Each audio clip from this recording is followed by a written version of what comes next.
Vamos a meditar en la palabra del Señor en esta noche. Y el tema de hoy es: la meta es la perfección. Ese es el tema de esta noche. ¿Cuál es la meta? La perfección. Esa es la meta. Ese es nuestro norte. Ese es nuestro objetivo. No sé si alguno a estas alturas de este caminar y de este peregrinar cristiano tenga dudas de cuál sea nuestro objetivo o en qué dirección caminamos. La meta es la perfección. Y eso hay que tenerlo claro. Si tenemos clara la meta, entonces tenemos claro por qué hacemos lo que hacemos, para quién lo hacemos, y no solamente para quién, sino entonces podemos entender cómo lo hacemos. Porque si nuestra meta es la perfección, si nuestra mirada está puesta en el autor y consumador de la fe, que es Dios, todo lo que hacemos tiene un propósito, tiene un fin, tiene una dirección, porque todo es de mi Cristo, por Él y para Él, y por eso a Él es la gloria. Así que todo lo que hacemos para Dios no lo hacemos de cualquier manera, porque nuestra dirección es la perfección. Entendemos que estamos en un proceso, cada uno de nosotros está siendo procesado, y este proceso debe al final tener un resultado. Ese resultado tiene nombre: perfección. El proceso en el que tú y yo estamos, al final el resultado es la perfección. Estamos siendo perfeccionados. Por eso esa es la meta.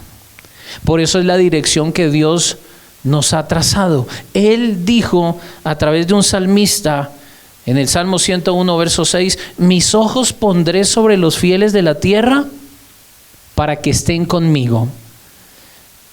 Miren el Señor sobre quiénes y para qué pone su mirada. Sobre gente fiel para que estemos con Él. Mis ojos pondré sobre los fieles de la tierra para que estén conmigo. Hay una cosa que Dios ama y anhela: estar contigo.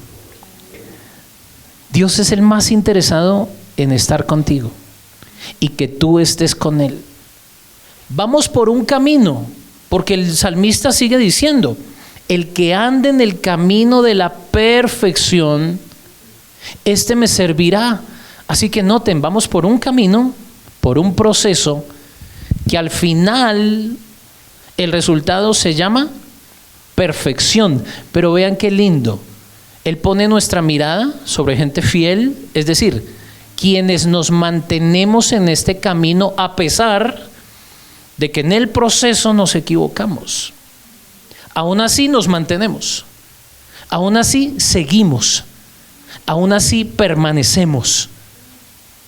Y lo más hermoso es que no vamos solos, porque su mirada está puesta sobre los fieles para que estemos ¿con quién? Con Él.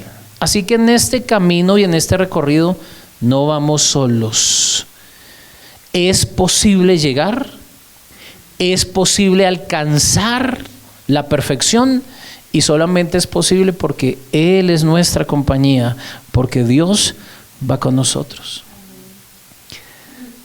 El proverbista en el capítulo 4, verso 18 decía: la senda de los justos es como la primera luz del amanecer, que brilla cada vez más hasta que el día alcanza todo su esplendor. En otra versión dice que la vida del justo es como la luz de la aurora, que va en aumento hasta que el día es perfecto. ¿Notan la meta? La meta es la perfección. Hay una meta, pero este verso me está mostrando una manera apenas lógica de poder llegar al perfeccionamiento, y es que nuestra vida debe ir en aumento. no en retroceso. Nosotros no somos de los que retroceden, pero tampoco nos estancamos. Una manera de poder llegar a la perfección es que nuestra vida vaya en aumento. No podemos ser los mismos si estamos siendo procesados por Dios. A uno le dicen a veces, nunca cambies. Y yo digo, no puede ser así. Necesitamos estar en un constante cambio si vamos en aumento. Porque para madurar tiene que haber cambios. Porque para crecer hay que cambiar. Para andar este camino y este recorrido y ser perfeccionados, significa que vamos en aumento y hoy no podemos ser los mismos de ayer. Hoy no podemos ser los mismos de hace un año. Y si de aquí a un año el Señor no ha venido o no nos ha llamado a su presencia, quienes nos encuentren tendrán que decir, has cambiado. Lo que pasa es que la dirección de nuestra transformación es una, hacia la meta. ¿Y cuál es la meta? La perfección. El apóstol Pablo, escribiéndole a los filipenses en el capítulo 3, decía esto: no es que ya lo haya alcanzado, no es que yo lo haya conseguido todo, o que ya sea perfecto. Sin embargo, decía Pablo, sigo adelante esperando alcanzar aquello para lo cual Cristo Jesús me alcanzó a mí. Vean qué lindas palabras del apóstol. Mi vida va en un proceso hasta alcanzar aquello para lo cual Cristo me alcanzó a mí. ¿Tú sabías que Cristo te alcanzó? Porque la Escritura afirma que Él vino a buscarnos para salvarnos. Hay un propósito con el cual nos buscó y nos alcanzó: la perfección. Así que vamos en un proceso. Pablo seguía diciendo: hermanos, no pienso que yo mismo lo haya logrado ya, más bien una cosa hago, olvidando lo que queda atrás y me esfuerzo por alcanzar lo que está delante. Sigo avanzando hacia la meta. Hay muchas palabras que la Escritura usa para mostrarnos hacia dónde vamos: esplendor, plenitud, madurez, meta y perfección. No te puedes quedar estancado. No puedes retroceder, porque no somos de esos. Nosotros avanzamos. En Efesios 4:13 también el apóstol Pablo decía: hasta que todos lleguemos a tal unidad de nuestra fe y conocimiento del Hijo de Dios, que seamos maduros en el Señor, es decir, hasta que lleguemos a la plena y completa medida de Cristo. Miren cómo el apóstol de alguna manera me está mostrando qué es alcanzar la perfección. Alcanzar la perfección es que lleguemos a la plena y completa medida de Cristo. Esa es la perfección. La plenitud no es aquello que nos marca el mundo. Vivimos en una sociedad donde nos dicen: ser plenos es tener dinero. Ser plenos es ser conocidos. Eso es ser exitoso. Esa es la plenitud para algunos. Y cuando la gente ha querido llegar a este tipo de plenitudes, cuando lo alcanza se da cuenta que sigue sintiéndose vacío, que algo le sigue faltando.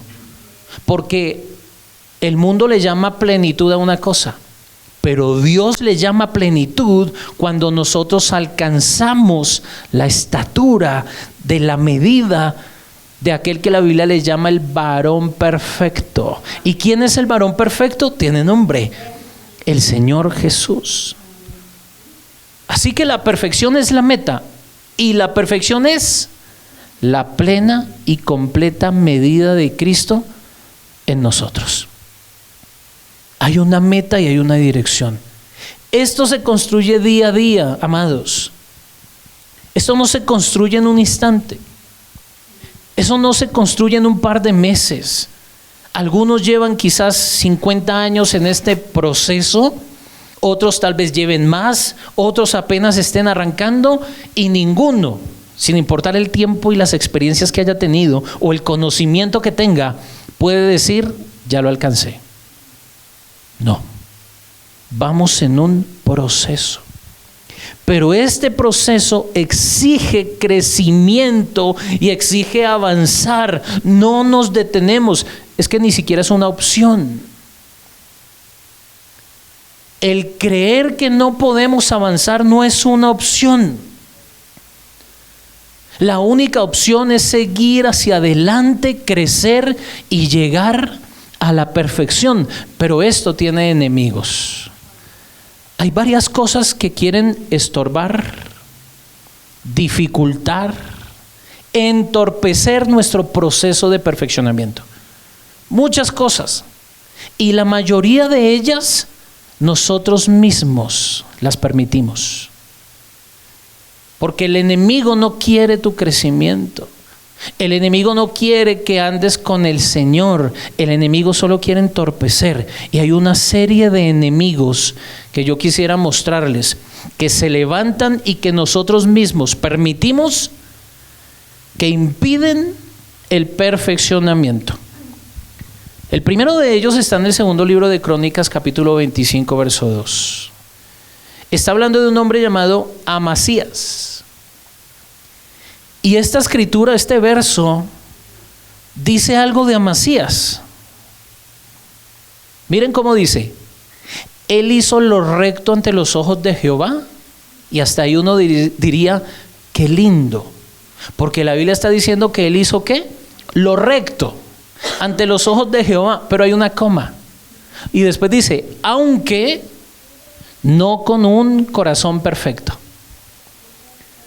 Vea qué frase, yo diría, tan trágica. Porque Amasías fue un hombre que hizo lo que agrada al Señor, pero no lo hacía de todo corazón. Hacía lo recto, es decir, lo que debía hacerse. Tenía las formas, tenía las apariencias, pero había un gran problema. No había sinceridad. No había honestidad. Su corazón no era sincero con lo que hacía. Y este es un gran enemigo del perfeccionamiento. Eso se llama la apariencia. La apariencia es enemiga del perfeccionamiento. Porque nosotros no estamos jugando a ser cristianos. Nosotros no estamos intentando parecernos. Nosotros somos hijos de Dios. Nosotros somos llamados por Él. Y de nada sirve aparentar, aprender a gritar gloria a Dios, adquirir una etiqueta de vestimenta, repetir las frases que todo el mundo repite, saberme versículos, tener un liderazgo que se note, si mi corazón no es consecuente con lo que yo digo con mis labios, con lo que yo hago en este lugar. ¿De qué sirve aquí decir gloria a Dios si de verdad mi vida no glorifica al Señor? Si de verdad yo no lo honro con mis decisiones públicas, pero también con mis decisiones privadas. Y ese es el gran peligro de la apariencia, que públicamente parece una cosa, pero privadamente no. Y si hay alguien que conoce exactamente las intenciones de mi corazón, ese es Dios. Pero recuerden, su mirada está puesta sobre los fieles para que estén con Él. Y el que ande en el camino de la perfección, éste le servirá. Pero no hay manera de hacerlo si en nosotros lo único que hay es una fachada. ¿Qué se encontró el Señor Jesucristo cuando vino a esta tierra? Hombres que aparentemente parecían pero no eran. Por fuera resplandecían, pero por dentro solo era muerte. Él les dijo: ustedes son sepulcros blanqueados. Se ven lindos, aprendieron la litúrgica, saben qué hacer y cómo responder, pero por dentro hay muerte. Y este sí que es un gran enemigo del perfeccionamiento, porque el que aprende a aparentar, el que aprende a disimular, se estanca, no crece, no avanza, por lo tanto no madura y por lo tanto no se acerca como se supone al perfeccionamiento. Un gran enemigo. Así que si vamos en dirección hacia la perfección, todo lo que hagamos debe ser sincero, hermanos, honesto, transparente, con la intención correcta. Pablo hablaba de Timoteo y entre características que tenía Timoteo había una cosa que él decía: tú tienes una fe no fingida. Y si a mí la Biblia me muestra fe no fingida, es porque existe la que se finge. Y esto es un enemigo del perfeccionamiento. Segundo enemigo, Deuteronomio capítulo 20, verso 8 dice: y si alguno tiene miedo, es mejor que regrese ahora mismo para que no contagie de miedo a los demás. ¿Quién dijo estas palabras? El Señor. ¿A quién se las dijo? Pues resulta que Dios estableció unas reglas muy claras para su ejército. Y entre las reglas que el Señor había establecido para sus soldados, para su ejército en Israel, antes de ir a la batalla, era esta: ejército, listo para salir a la batalla y enfrentar al enemigo.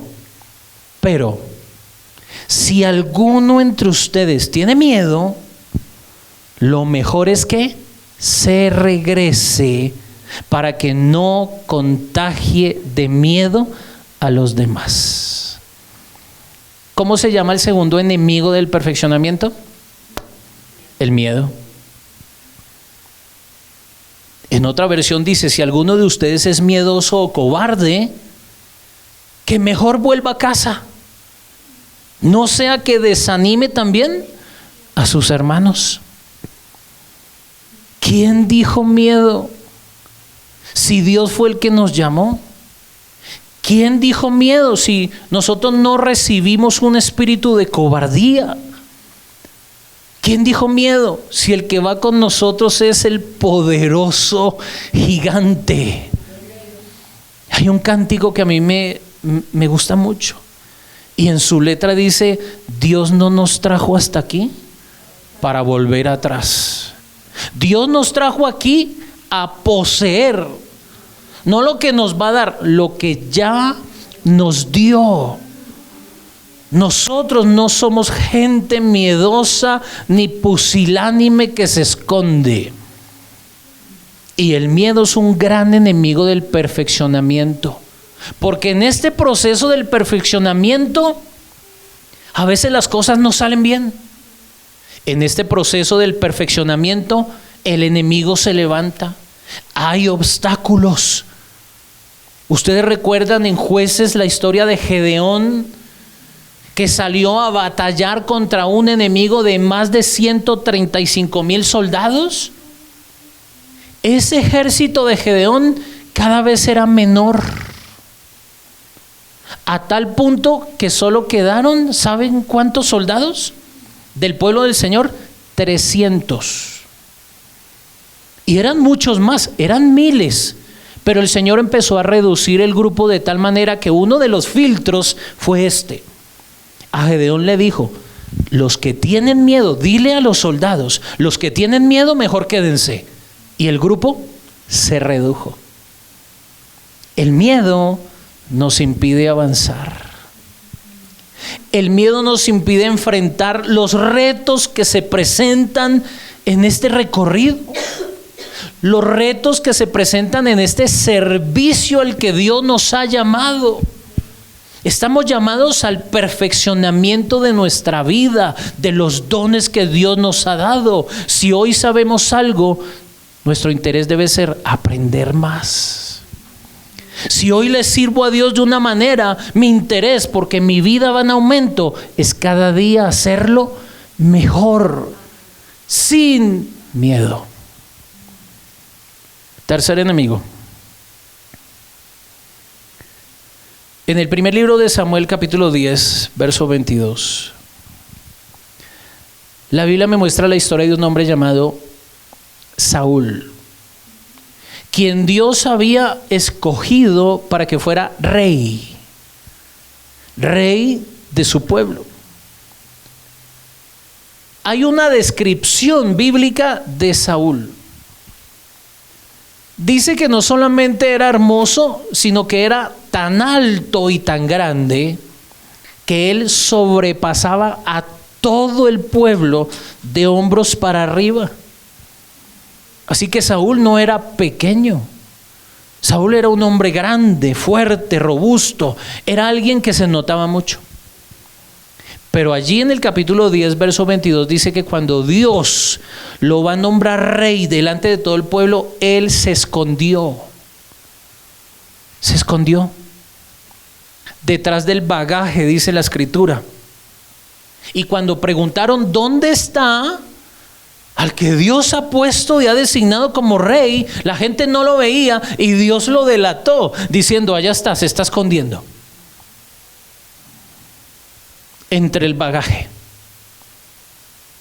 En ese momento uno empieza a ver la actitud de Saúl, algunas reacciones que Saúl tenía en ese momento y unas palabras que él pronunciaba cuando él decía: yo soy muy pequeño, soy de una familia pequeña, soy de una tribu pequeña, yo soy el elegido. Y lo que quiero mostrarle es que Saúl al comienzo tenía la actitud correcta,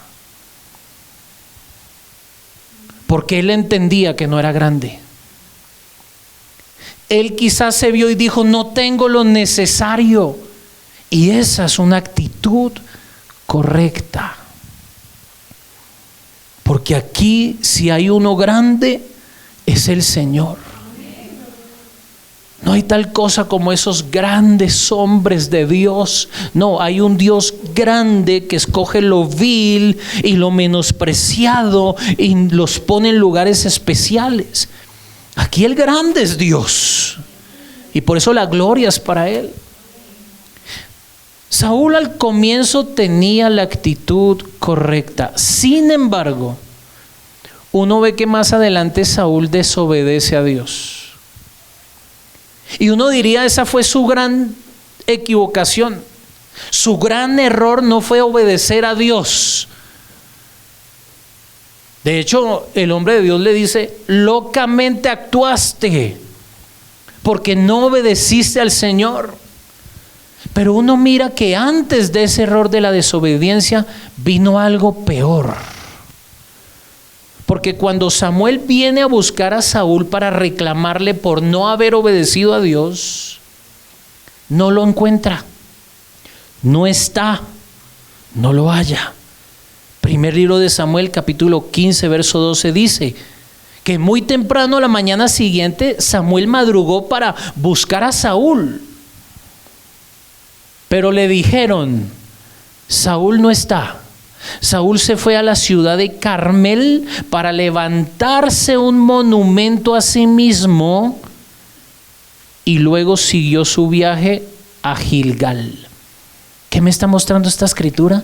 Que cuando el hombre de Dios viene de parte del Señor a corregirle, el hombre ni siquiera está. ¿Qué estaba haciendo? Levantando un monumento para sí mismo. Era una estatua de Saúl. Así que este es el tercer enemigo del perfeccionamiento. ¿Cómo se llama? Orgullo. El orgullo.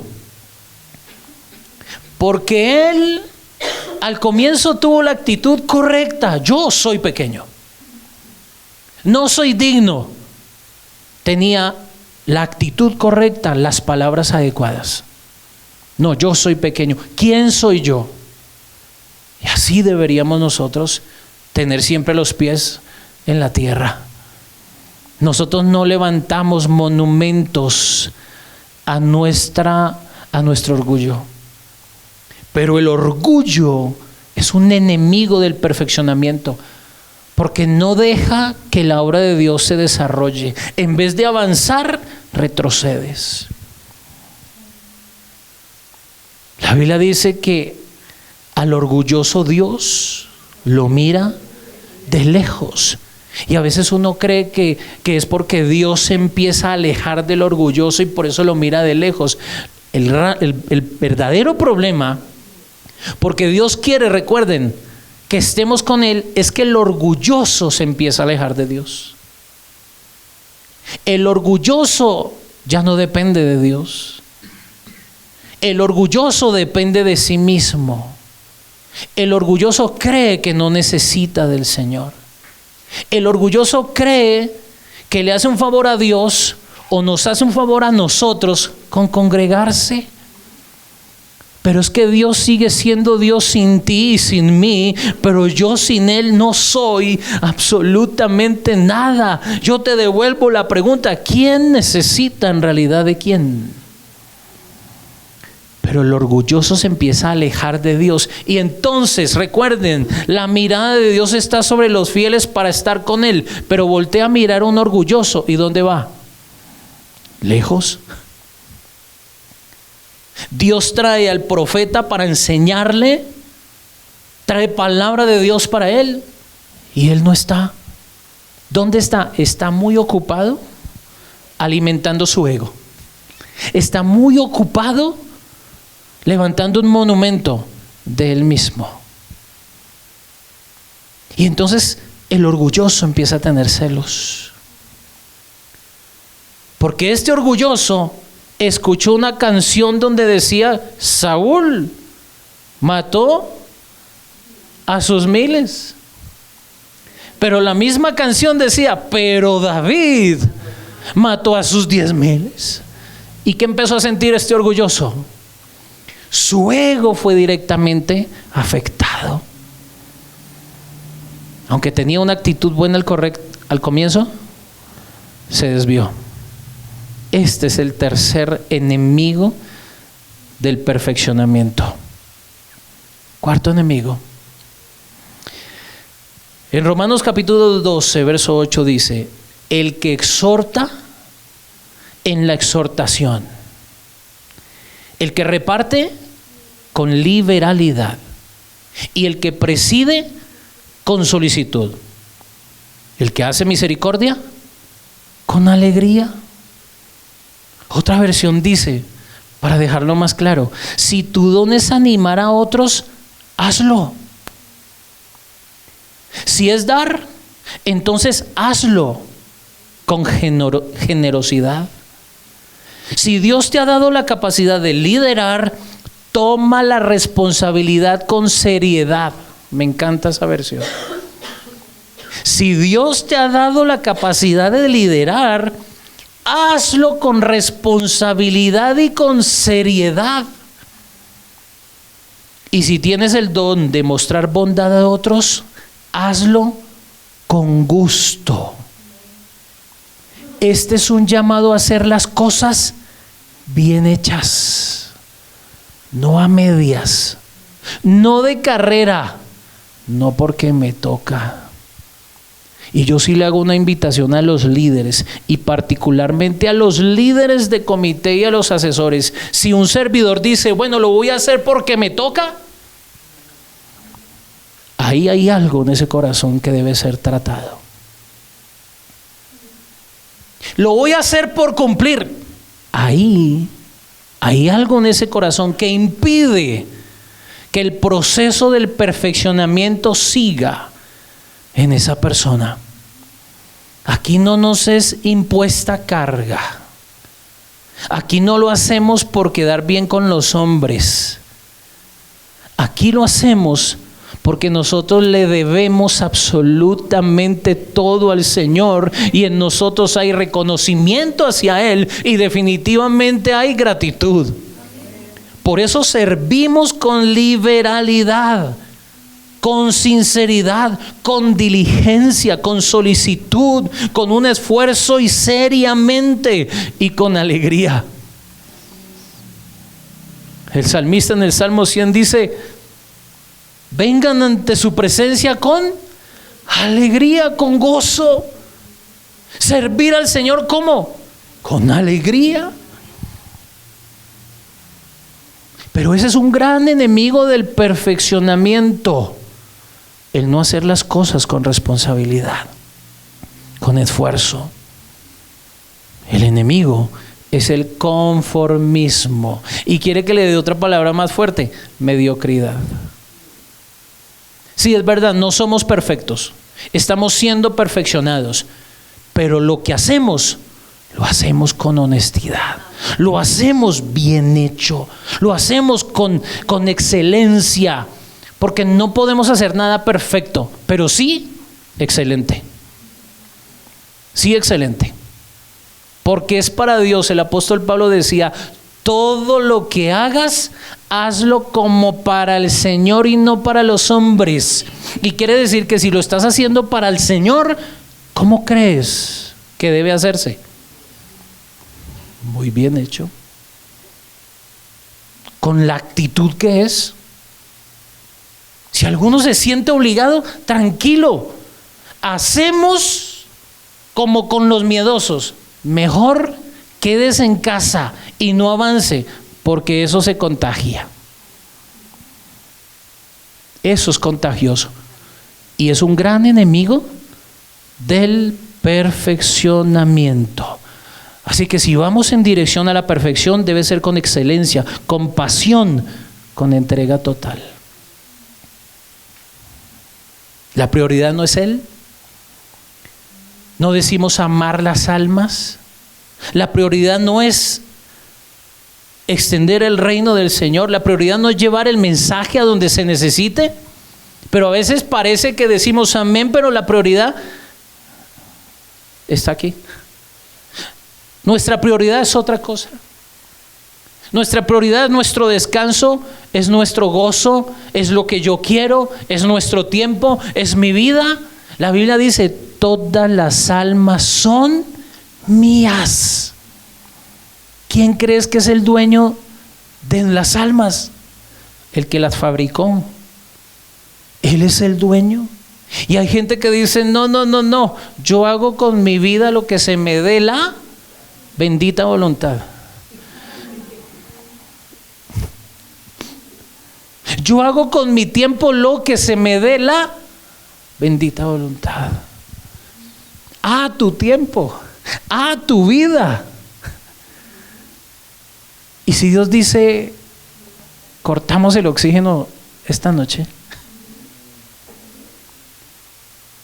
O si Dios dice: mañana no existe para ti. Y aunque Dios dijera eso, seguiría siendo bueno y justo. Quinto enemigo del perfeccionamiento. En Juan 12:3 dice que vino una mujer llamada María de Betania, y en una reunión en donde estaba el Señor Jesús, rodeado de mucha gente, personas importantes de la época, religiosos, fariseos, gente en este lugar compartiendo con el Señor. Y la Escritura dice que una mujer llamada María irrumpió en la reunión y ella empieza a los pies del Señor Jesús, llorando, a limpiar los pies del Señor con su propio cabello. El cabello de las mujeres en este contexto, en este tiempo, era el símbolo de su belleza y de su dignidad. ¿Símbolo de qué? De la belleza de la mujer y de su dignidad. Y ella tomó su belleza y su dignidad y lo convirtió en un trapo para lavar y limpiar los pies del Señor, quien venía de caminar por lugares polvorientos.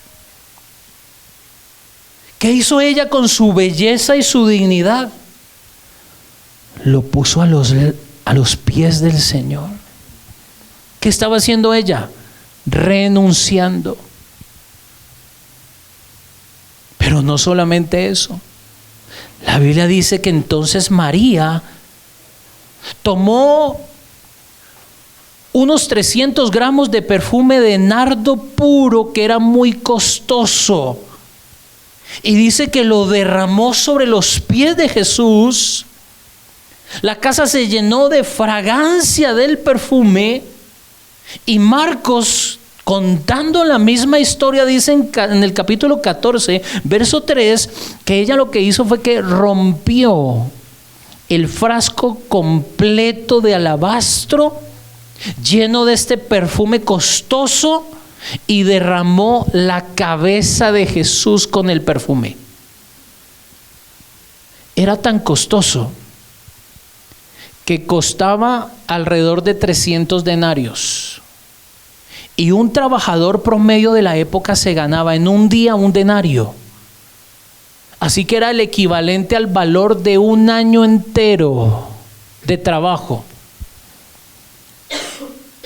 Ese perfume representaba el sustento y la seguridad de ella. Entonces miren, ella tomó su belleza, su dignidad y lo que representaba su sustento de alto valor, y lo dejó todo a los pies del Señor. Me encanta el detalle de la escritura cuando me muestra que no derramó una parte del perfume. Dice que lo derramó todo.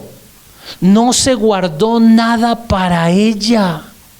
No reservó nada para ella. Ni siquiera el frasco.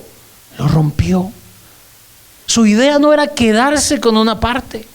Su idea no era reutilizar el frasco. Su idea era entregar todo delante del Señor.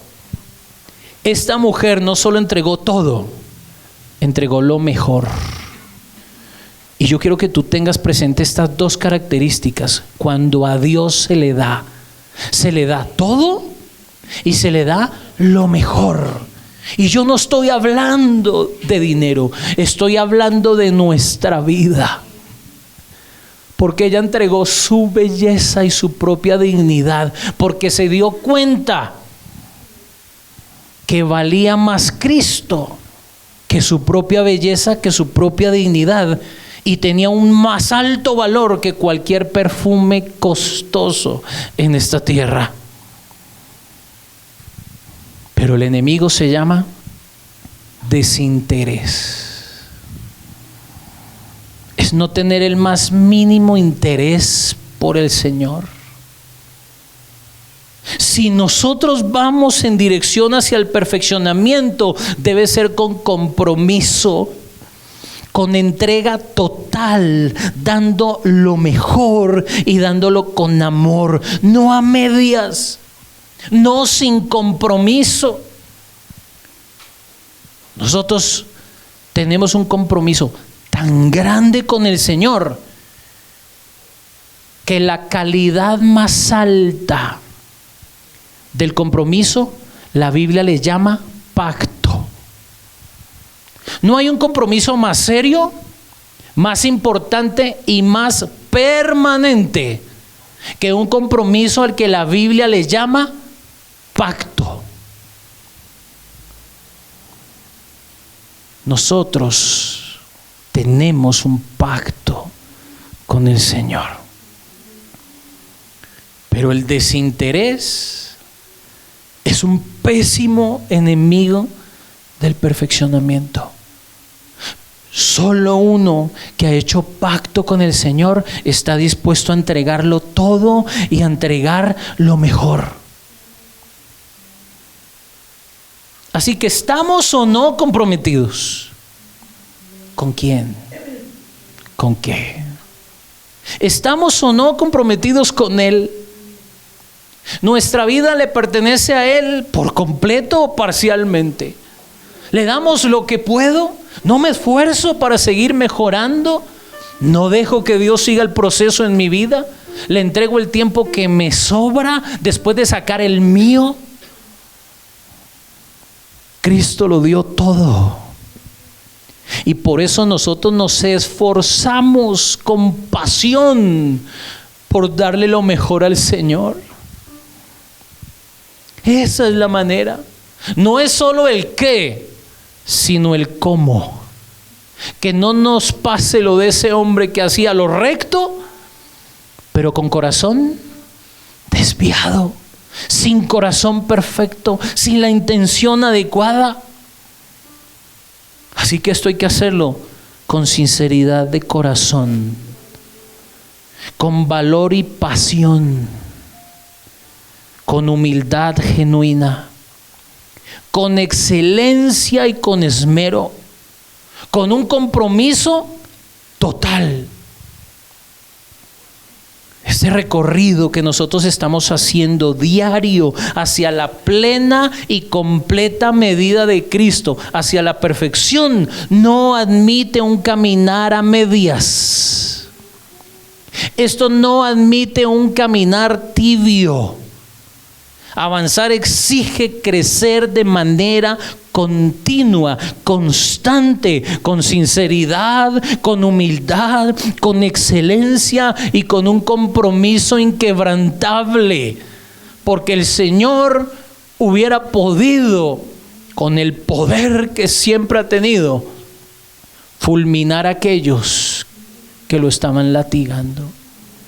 Hubiera podido bajarse con un sencillo pensamiento de esa cruz. Pero el Señor no entregó algo. Nadie más comprometido con la causa de salvarte a ti que el Señor. Nadie con tanta pasión y entrega absoluta que el Señor. Y lo mínimo que Él espera de nosotros en este proceso del perfeccionamiento es que nosotros también lo demos todo. Que estos enemigos no vengan de nuestra parte. Que no seamos nosotros los miedosos. Que no seamos nosotros los que aparentamos. Que no seamos nosotros los que lo hacemos a medias o mediocremente. Que no seamos nosotros los orgullosos. Que nos mantengamos en el lugar que nos corresponde. Él es el creador, nosotros creación. Él es el buen pastor, nosotros ovejas de su prado que conocemos su voz y que lo seguimos a Él. Nosotros somos soldados de su ejército. Nosotros somos hijos de Él.